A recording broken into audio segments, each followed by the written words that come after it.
Om Namah Shivaya. Hello everyone. My name is Smita Khandelwal. I am astrologer and vastu consultant. आज मैं आप लोगों के साथ में अपना जो लास्ट टॉपिक था जन्म कुंडली के अनुसार रत्नों का प्रभाव, उसी को कंटिन्यू करूंगी. इस श्रेणी के अंदर आज मैं आप लोगों से बात करूंगी कि रत्नों का कई रोगों के उपचार में किस तरह से उपयोग किया जाता है. आज का जो टॉपिक रहेगा रत्नों के ऊपर, वो मेरा लास्ट टॉपिक रहेगा, क्योंकि मैंने ऑलमोस्ट सभी जो बातें हैं आप लोगों के साथ में शेयर कर ली हैं. तो आज हम बात करेंगे कि रत्नों से कैसे रोगों का उपचार किया जाता है. क्योंकि क्या होता है ना, ये जो रत्न होते हैं बहुत बहुत महत्वपूर्ण होते हैं, है ना. और जब इन रत्नों की जो भस्म बनाई जाती है, उस भस्म से कई रोगों का उपचार भी किया जाता है. तो ऐसा भी होता है कि कई बीमारियां, किसी व्यक्ति को कोई बीमारी होती है तो उससे रिलेटेड प्रॉब्लम के लिए उसे रत्न पहनाया जाता है. क्योंकि ये जो रत्न पहनाए जाते हैं, ये रत्न जब हमारी बॉडी को स्पर्श करते हैं तो जो उसकी जो किडनी होती है, उससे हमारी बॉडी के अंदर एक सकारात्मकता जो है वो उत्पन्न हो जाती है. तो इस तरीके से क्या होता है, रत्नों से रोगों का उपचार किया जाता है. इसकी जो भस्म होती है वो बहुत अत्यधिक इम्पॉर्टेंट होती है उस रोगों के उपचार करने के लिए. तो उसी श्रेणी में आज हम बात करते हैं.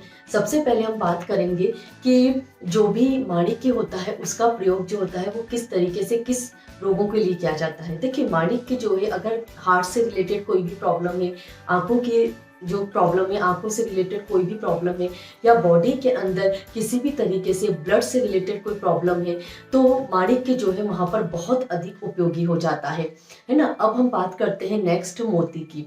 मोती जो है, अगर रात को नींद नहीं आती, एक मानसिक अशांति जो होती है वो हमेशा बनी रहती है ना, हार्ट से रिलेटेड कोई प्रॉब्लम है ना, या फिर मन में एक हमेशा जो है एक ऐसा डर, एक घबराहट सी जो होती है, तो वहाँ पर कहीं ना कहीं जो है मोती का सपोर्ट लिया जाता है. मोती कहीं ना कहीं वहाँ पर सहायक हो जाता है. ठीक है. अब जो है नेक्स्ट वो है मूंगा. मूंगा जो है, इसका प्रयोग किस तरीके से किया जाता है. मूंगा जो है वो पाइल्स से रिलेटेड प्रॉब्लम के लिए, क्योंकि कहीं ना कहीं जो मंगल है ना वो खून से रिलेटेड प्रॉब्लम देता ही देता है. तो पाइल्स से रिलेटेड प्रॉब्लम के लिए, इम्पोर्टेंसी की प्रॉब्लम के लिए, ब्लड में किसी भी तरीके का कोई भी ब्लड से रिलेटेड प्रॉब्लम है ना, या ब्लड की डेफिशिएंसी हो जाती है बार बार, है ना, तो उसके लिए कहीं ना कहीं जो मूंगा है बहुत सहायक हो जाता है. इसके अलावा अगर बार बार मिसकरेज होते हैं तो उसके लिए भी कहीं ना कहीं मूंगा जो होता है बहुत अच्छा अपना इफेक्ट देता है वहां पर. ठीक है. अब जो नेक्स्ट है वो है पन्ना. पन्ना जो है, इसका प्रयोग कहाँ पर किया जाता है. पन्ना जो है इंटेस्टाइन से रिलेटेड, आंतों से रिलेटेड कोई भी अगर प्रॉब्लम होती है, या लंग से रिलेटेड प्रॉब्लम होती है, वाणी में अगर कोई दोष होता है, या फिर दिमागी कोई कमजोरी होती है, तो उसके लिए जो पन्ना है उसका प्रयोग बहुत अच्छा माना जाता है. उसकी भस्म बहुत उपयोगी हो जाती है, या उसको बॉडी से स्पर्श करना बहुत उपयोगी हो जाता है. ठीक है. अब हम बात करते हैं नेक्स्ट पुखराज की. पुखराज जो है, इसका प्रयोग कहाँ पर होता है. पुखराज जो है हार्ट से रिलेटेड प्रॉब्लम के लिए अगेन, ठीक है, आर्थोराइटिस से रिलेटेड प्रॉब्लम के लिए, इम्पोर्टेंसी की प्रॉब्लम जो होती है उसके लिए, या लीवर से रिलेटेड कोई अगर प्रॉब्लम होती है तो उसके लिए कहीं ना कहीं पुखराज जो है बहुत अधिक उपयोगी होता है. तो ये बात हुई पुखराज की. जैसे मैंने आपको बताया, जैसे पुखराज हो गया, है ना, या फिर माणिक्य हो गया, जैसे मैंने आपको बताया, तो पुखराज और माणिक्य दोनों कहीं ना कहीं क्या होते हैं ना, आपसे हार्ट के साथ में कनेक्टेड हो जाता है. इसका जो भी इफेक्ट है, तो वो दोनों हार्ट से रिलेटेड प्रॉब्लम के लिए एक तो माणिक्य और दूसरा पुखराज, ये दोनों ही इंपॉर्टेंट हो जाते हैं. ठीक है. नेक्स्ट जो है वो है हीरा. देखिए, हीरा जो है, अगर स्पर्म से रिलेटेड कोई प्रॉब्लम होती है ना, तो उसके लिए हीरा जो है बहुत इंपॉर्टेंट होता है. ठीक है. उसकी भस्म बहुत उपयोगी होती है. अगेन इम्पोर्टेंसी की जो प्रॉब्लम होती है वो कहीं ना कहीं शुक्र की वजह से भी आती है, गुरु की वजह से भी आती है वो प्रॉब्लम, और वो कहीं ना कहीं जो है मंगल की वजह से भी आती है. तो कहीं ना कहीं ये तीनों जो मैंने आपको रत्न बताए थे अभी इससे पहले, वो कहीं ना कहीं इसके लिए उपयोगी हो जाते हैं. इसके अलावा किसी भी तरीके का अंधापन अगर हो जाता है, आंखों के अंदर अगेन प्रॉब्लम आ जाती है, तो वो भी कहीं ना कहीं शुक्र का ही जो है वो इफेक्ट होता है. तो वहां पर क्या होता है, हीरे से वहां पर उपचार किया जाता है, जो भी उसके स्टोन होते हैं उससे उपचार किया जाता है. अब हम बात करते हैं नेक्स्ट नीलम की.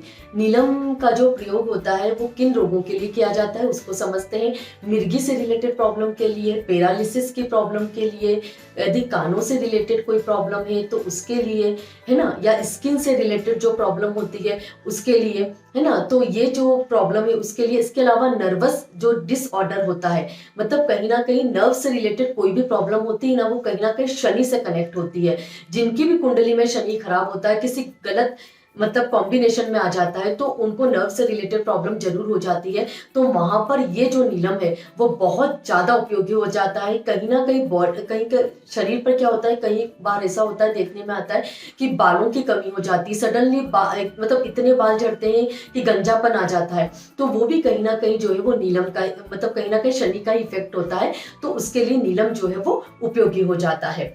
अब हम बात करते हैं नेक्स्ट गोमेद की। तो देखिए गोमेद जो है कहीं ना कहीं इसका जो प्रयोग होता है वो कैसे होगा।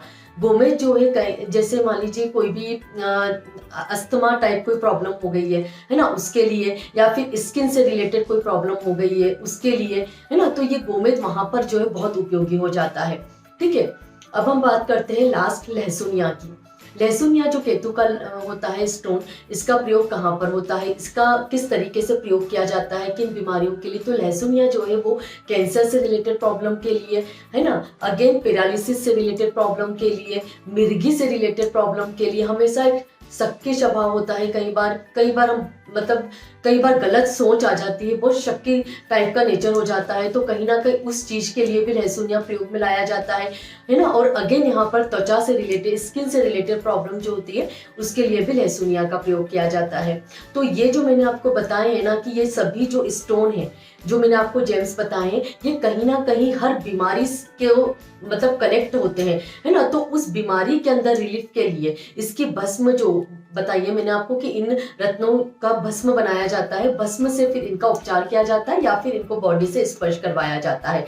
इस तरीके से अगर देखिए, जैसे मैंने आपको बताया है कि रत्नों का जो प्रभाव है बहुत अधिक हो जाता है किसी भी बीमारी के ऊपर, है ना। तो इस तरीके से हम उन चीजों को कम कर सकते हैं, रोगों को कम किया जा सकता है ना, उसका उपचार किया जा सकता है। तो ये था मेरा आज का वीडियो और लास्ट वीडियो था रत्नों के ऊपर। अगर आपको मेरा वीडियो अच्छा लगा हो तो शेयर और कमेंट जरूर कीजिएगा। Thank you so much, have a good day. ओम नमः शिवाय।